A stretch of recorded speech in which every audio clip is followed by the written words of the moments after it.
Good morning, faithful YouTube followers. As you know, we bring it to you straight the way it really is, right? Well, today we're going to talk about 5 reasons why I would choose Panama City to live in over Cuenca, Ecuador. Now, when you hear that, you realize that it sounds subjective because it's what I would do, and in that sense it is. However, as you know, with the kind of experience and background that we have, these reasons have merit, a lot of merit, and they're going to have merit for a lot of people. Not everyone, but for a lot of people. This is the you're on the other side of the pond effect on some of these, and meaning that you're going to hear these things and you're going to go, what? Really? And that's because you live on that side of the pond every day. You don't have the challenges and the issues that are inherent within some of these developing countries. And living with something every single day versus just hearing about it on a video is a whole different world. I'm going to just start on this. Number 1 reason is clean water. Now, we've made videos about clean water, and again, on that side of the pond, you know, you just go to Walmart, put your filter on the tap, and you're done. Panama versus Ecuador, it's really challenging to get clean water, even in Cuenca, regardless of what you hear. You know, if I had a nickel for every expat that I meet that wants to repeat what they've read on Facebook or on the Gringo portals, you know, I'd be a rich man. All they do is just repeat what they read on the Gringo portals and Facebooks without regard to any self-study and personal investigation. And this is a problem when we listen to other people, and I've said before in the other video, the challenge that gringos have, getting your information from other gringos, you know, is something you need to verify, and we encourage you to verify and study further and verify the facts. The only thing we tell you is the facts. Otherwise, it's just opinion and conjecture. We don't play that game. So number 1 would be clean water. The bottom line is that, you know, you're just fighting it when you have untreated water coming down your faucet. I know that Cuenca has treated water, but it still has issues with parasites from rotting pipes. Okay, this number 2, clean air. I know what you're thinking. Really? This is boring. Clean air? Come on, everybody's got clean air. No, everybody doesn't have clean air. Every city's got smog, and that's true. There's smog here, there's cars with smog, but look at this place. It's so open that it just blows away. So, clean air, clean water and clean air. And it's amazing when your physicality is being assaulted on a daily basis, how much of a priority these 2 things become. Number 3, lower prices excluding, don't you love when they do this excluding thing? Like in the US they say, well, you know, inflation is only this much if you exclude oil prices and blah blah. But because of oil prices, inflation is higher. And that's the same thing here. Excluding real estate, rent and ownership, and produce, I can get lower prices here than in Cuenca, Ecuador. Now, how could that be?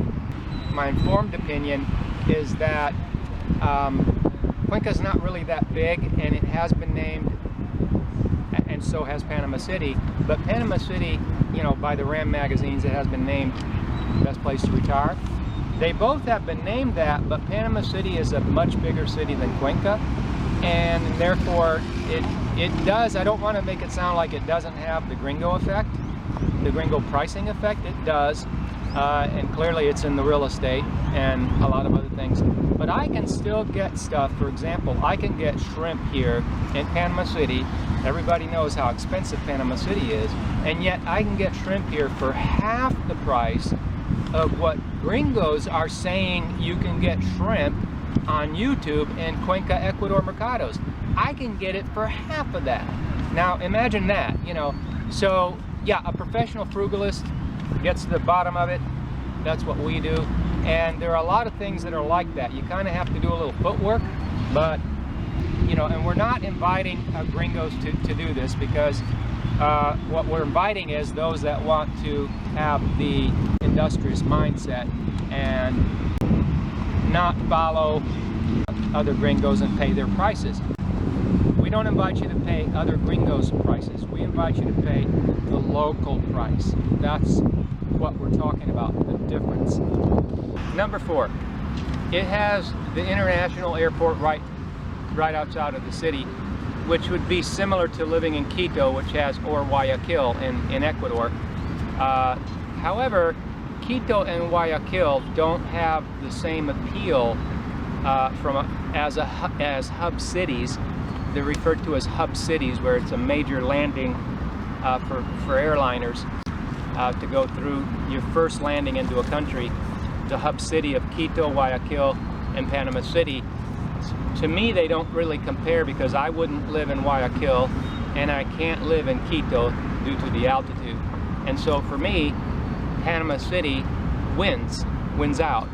And it's also a little closer to the States. Now, it's not that much closer. It is a little closer, but remember, when you're landing in a hub city and that's where you're planting it, then you don't have any other travel. So even comparing, if you were landing in the hub city of, say, Guayaquil, but you had to make it to Cuenca, you still have 4 hours of bus, 3.5 hours of van, or another airline flight just to get to your final destination. Whereas here you just land in Panama City. Number 5, progressive thinking government. Now, when you hear that word, different people, different pictures come to your mind. What I'm talking about when I'm talking about progressive thinking government, well, first let me say, what gringos normally say about, oh, it's progressive, it's because the city is making improvements to the sidewalks and that kind of thing. And that is progressive. I'm not, you know, sweeping that under the rug. They're doing that in Panama too. You know, in that sense, they're both progressive. However, there's a different level of progressiveness other than spending money to improve infrastructure, which is a good thing. But there's a different level that says we understand that taxation is similar to discouragement.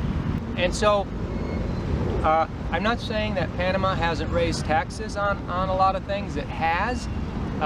You know, like property taxes have gone up thanks to foreigners, no doubt, bragging on forums about how low they were. It's the same gringo effect on everything. It's not just food and housing, it's taxes too. You know, I have a saying that says, when the Californians come in, they turn it into California. They turn the place into California. When the Floridians come in, you know, they end up eventually turning it into a Florida. When the Canadians come in, they eventually turn it into Canada. So when you look at a lot of the information on Panama, it's all outdated. It's all from 4 or 5 years ago, and a lot of people saying things like, hey, it's just like Florida but cheaper. Well, now it's not cheaper. What happens when it gets to, it's just like Florida, but it's not cheaper? You can no longer pump the place based on that premise. So the progressive thinking government, you've got a lot of things that Panama realizes that they would rather lift taxes to encourage an activity rather than to discourage an activity by taxing it. Now, I realize these kinds of subjects, everybody's got an opinion. I'm not really looking for a debate. I'm just telling you why I would choose Panama over Ecuador, and you may also do that or not. So I hope I haven't left anything out. If you have a reason why you would or wouldn't live in Panama, or you would or wouldn't live in Ecuador, you're welcome to share that. Getting used to the heavy humidity. And I hope that there's no long-term effect, humidity long-term effect. Oh, real quick before we go. A lot of people have read our long-term effect of elevation on our website of Discover Cuenca, Ecuador. However, a lot of people misunderstand something because they read it off the forums that you adjust to altitude. No, what you adjust to is short-term adjustment. What we're talking about is not the initial short-term adjustment. We're talking about the long-term effects of altitude over a certain level.